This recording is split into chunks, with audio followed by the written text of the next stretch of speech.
Good morning all of you. आज हम हमारा ग्रामर का या व्याकरण का एक लास्ट चैप्टर पढ़ने जा रहे हैं जो है निबंध लेखन, है ना।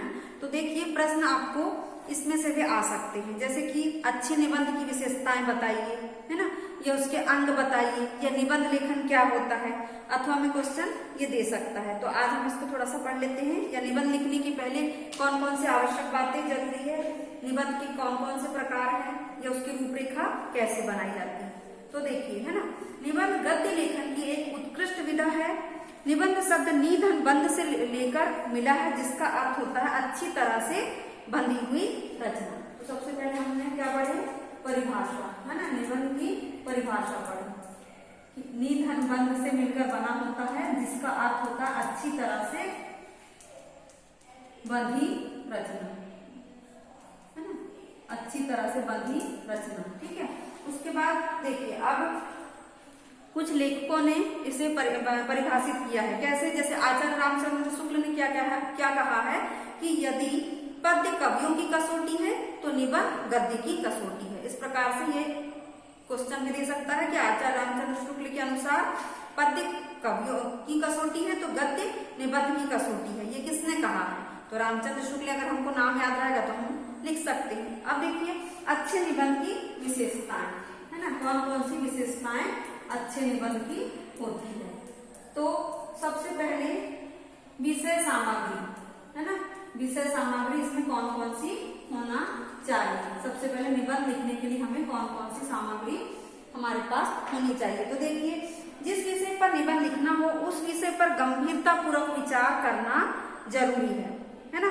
इन विषयों की जानकारी पुस्तक और पत्र पत्रिकाओं से मिलती है। जैसे कि हमको कोई विषय दे दिया गया, है ना, और निबंध लिखने के लिए कहा गया, तो हमको सबसे पहले उसके बारे में सोचना पड़ता है ना, विचार आना जरूरी है, तभी हम निबंध लिख सकते हैं। उसके बाद सेकेंड है उसमें कसावट।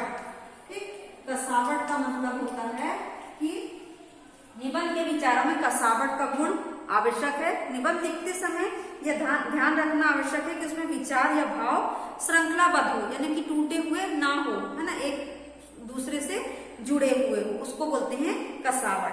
अब उसके बाद तीसरे में देखिए विषयानुकूल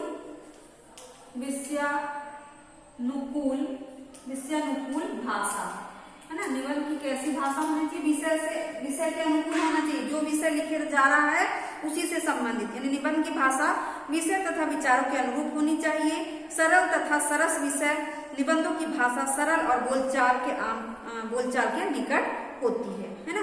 गंभीर और साहित्यिक निबंधों की भाषा कैसी होती है? तत्सम संस्कृत शब्दों से युक्त होती है। अब देखिए एक और इसका लास्ट का पॉइंट, प्रभावशीलता। हमको निबंध ऐसा लिखना चाहिए कि जो प्रभाव अपना बनाए रखे, है ना। तो इसका मतलब है प्रभावशीलता। तो निबंधों में शब्दों का ठीक चुनाव तथा उनका वाक्य में उचित प्रयोग आवश्यक है। शब्द का वाक्य में तथा वाक्य का अनुच्छेद में उचित तथा क्रमबद्ध होना चाहिए। जैसे अभी श्रृंखलाबद्ध बोले, मतलब एक के बाद एक होना चाहिए। तो ये जो हो गई निबंध की विशेषताएं हो गई। अब देखिए निबंध की विशेषताओं के बाद हमको पढ़ना है निबंध के कौन कौन से अंग है ना। तो निबंध के कौन कौन से अंग है ये हमको अब बताना है। अंग में देखिए सबसे पहले प्रस्तावना या भूमिका, जिसको हम बोलते हैं इंट्रोडक्शन। ठीक, प्रस्तावना या भूमिका ये जरूरी है। उसके बाद मुख्य अंश, सेकेंड में मुख्य अंश या विषय वस्तु, और थर्ड में उपसंहार या अंग। 3 अंग है, उपसंहार या अंग, है ना। तो अब देखिए प्रस्तावना, निबंध के प्रारंभ में उसकी प्रस्तावना लिखी जाती है। प्रस्तावना या भूमिका संक्षिप्त किंतु प्रभावशाली होना चाहिए, है ना। निबंध का पहला अनुच्छेद ही क्या कहलाता है? प्रस्तावना, जो सबसे पहले लिखा जाता है, परिचय, है ना। उसके बाद देखिए प्रस्तावना हेतु या तो विषय की परिभाषा दी जाती है या कोई समस्या सामने रखी जाती है। अब उसके बाद देखिए मुख्य अंश, प्रस्तावना के बाद निबंध का मुख्य अंश लिखा जाता है। इसमें निबंध से संबंधित सामग्री को 4-5 छोटे बड़े अनुच्छेदों में इस प्रकार व्यक्त किया जाता है कि उसके सभी पक्षों पर प्रकाश पड़ सके। है ना। अब आखिरी देखिए क्या है, उपसंहार। निबंध का अंतिम भाग उपसंहार कहलाता है। इसमें विषय वस्तु के विवेचन के आधार पर निष्कर्ष प्रस्तुत किए जाते हैं, है ना। अब देखिए निबंध के लिए ये अंग हो गए। अब आवश्यक बातें, कौन कौन सी आवश्यक बातें हैं निबंध लिखने के लिए, वो हमको जानना जरूरी है। आवश्यक बातें,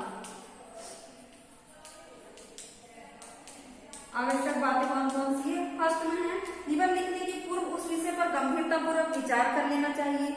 सेकंड में, विचारों में स्पष्टता एवं क्रमबद्धता होनी चाहिए। निबंध की एक रूपरेखा बना लेना चाहिए। भाषा सरल, सुबोध और व्याकरण सम्मत होना चाहिए। मुहावरे, लोकोक्तियों, अलंकारों का यथास्थान प्रयोग करना चाहिए। शैली प्रवाहपूर्ण, रोचक, सरल होनी चाहिए। और उसके बाद अनुच्छेद विभाजन पर विशेष ध्यान देना चाहिए।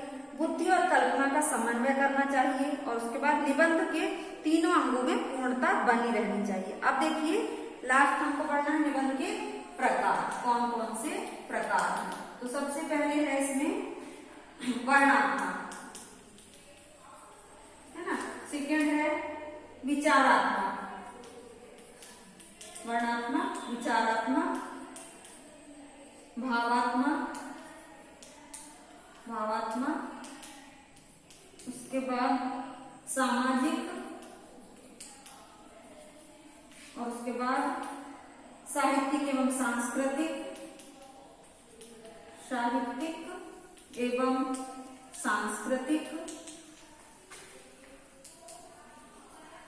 और उसके बाद लास्ट में है सामयिक, है ना, सामयिक निबंध। अब ये किस प्रकार से है देखिए। सबसे पहले वर्णनात्मक। इन निबंधों में वर्णन या विवरण की प्रधानता होती है। इसके अंतर्गत घटना विषयक या दृश्य विषयक निबंध आते हैं, है ना। इन निबंधों की भाषा सरल, स्पष्ट व सूचनापरक होती है। उसके बाद देखिए विचारात्मक निबंध। इस प्रकार के निबंधों में चिंतन मनन करते हुए विभिन्न पक्षों के गुण दोषों का विवेचन किया जाता है। उसके बाद थर्ड है भावात्मक। इन निबंधों में भावना की प्रधानता होती है। लेखक कोमल पक्ष का कल्पनापूर्ण शैली में विवेचन करता है। इन निबंधों की भाषा काव्यात्मक एवं सुकुमार शब्दों से परिपूर्ण होती है। उसके बाद देखिए सामाजिक निबंध। समाज विषयक समस्याओं एवं समाज के विभिन्न पक्षों पर लिखे गए निबंध इस कोटि के अंतर्गत आते हैं, जैसे दहेज प्रथा, भ्रूण हत्या, है ना, भ्रष्टाचार निवारण, वर्णनात्मक निबंध, है ना। और उसके बाद अगला है कि जैसे विचारात्मक निबंध में समाचार पत्रों का महत्व, पर्यावरण प्रदूषण। भावात्मक निबंध में यदि मैं प्रधानमंत्री होता, सपनों का भारत, ठीक है। फिर साहित्यिक एवं सांस्कृतिक निबंध। साहित्य की प्रवृत्तियों पर आधारित निबंध साहित्यिक निबंध होते हैं तथा संस्कृति मूलक निबंधों को सांस्कृतिक निबंध भी कहा जाता है। जैसे इसके अंतर्गत आएंगे नई सदी का भारत, है ना, भारतीय संस्कृति, भारत की राष्ट्रीय एकता, ये सब साहित्यिक एवं सांस्कृतिक निबंध के अंतर्गत आएंगे। अब लास्ट है सामयिक निबंध। तो ज्वलंत विषयों पर लिखे जाने वाले निबंध इस श्रेणी में आते हैं, है ना।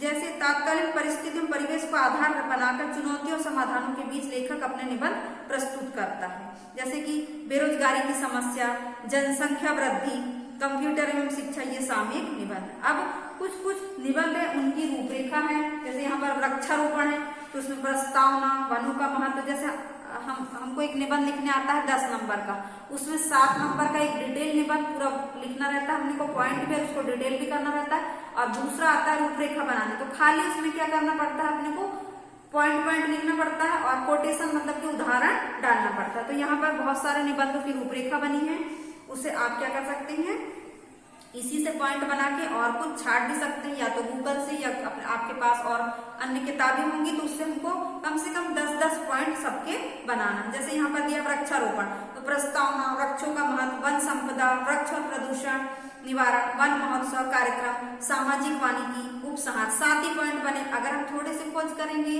तो या तो हम गूगल से सर्च कर लें या तो फिर अन्य बुक से, तो हमको 7 की जगह यहाँ 10 पॉइंट हमारे हो जाएंगे और उदाहरण भी हमें बहुत सारे मिल जाएंगे, है ना। तो जैसे यहाँ पर साहित्य समाज है, इसको आप पढ़ सकते हैं, दहेज प्रथा, जो निबंध आपको आते हैं, जनसंख्या वृद्धि, सब पॉइंट दिए हुए हैं। उसको आपको क्या करना है, अच्छे से देखना है, जो निबंध आते हैं उसकी अच्छे से तैयारी करना है। और इससे कुछ प्रश्न आ भी सकते हैं अथवा में, तो उसको आपको तैयार करना है। तो आज की कक्षा हम यही समाप्त कर रहे हैं। धन्यवाद बच्चों।